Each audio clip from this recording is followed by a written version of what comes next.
Welcome back to The Response. I'm your host, Kevin.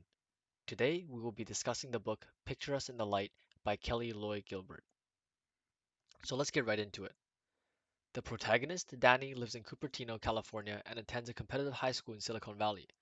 A key part of the story is the suicide of Sandra, one of Danny's friends. And after her death, the school prohibited students from publicly creating any memorials about her and suddenly brought in many counselors and psychiatrists to treat the remaining students. So the issue revolving around this stems from long before the death of Sandra, as I believe it lies within the school system itself. As a society, we have changed our ways of technology to be more efficient and advanced, and we have changed the ways of our streets to accommodate people of all kinds and to be more accessible, and we have evolved in medicine and all other fields in the world. But however, if we were to compare schools from 100 years ago to now, we can see that the school systems have barely changed. It is still forcing a competitive nature on students, which is a great contributing factor to poor mental health among youth. So why exactly is the school system less than ideal? Well, the answer is breadth. Everyone attends school, but not everyone is inclined to learn the same things. It is important to allocate time to learn basic subjects at a very young age, but many schools enforce unnecessary courses among students, despite their lack of interest. And this is greatly detrimental to a child's development, as it restricts their natural talents and interests.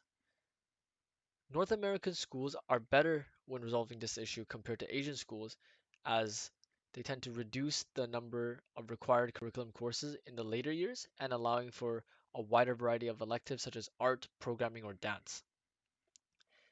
But many schools around the world are still abiding by a very strict academic curriculum, and especially in schools such as Asia, it is basically strict academic all the way up, and your entire future is decided by one test, which is very, very stressful and very hard on the mental health of many youth, which causes the suicide rate in Asian countries such as Japan and China to be extremely, extremely high.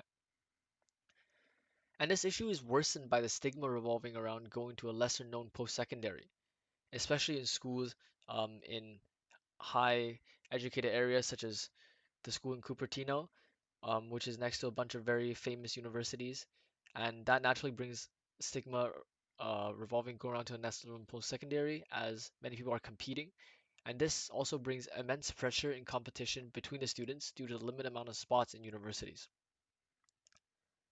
So now let's talk about some solutions. Well, to a problem like this, there is no one solution, and it takes effort from the government and schools to assist the children that are being in these schools.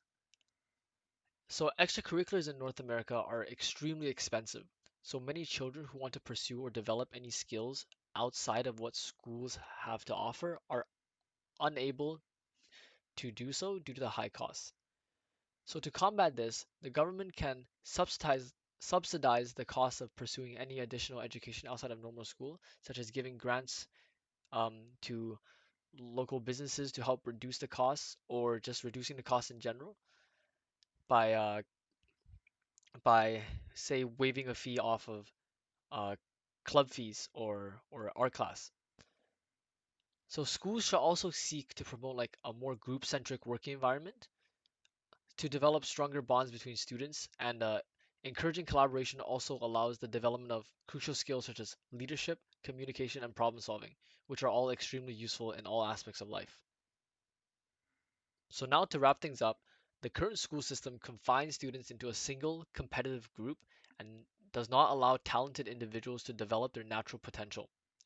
And we also spoke about the high cost of additional education, which is also a limiting factor, as well as some solutions to help students develop more strongly so they are more prepared for the future. So that's it for this episode of The Response. Once again, I'm your host, Kevin, and thank you for listening.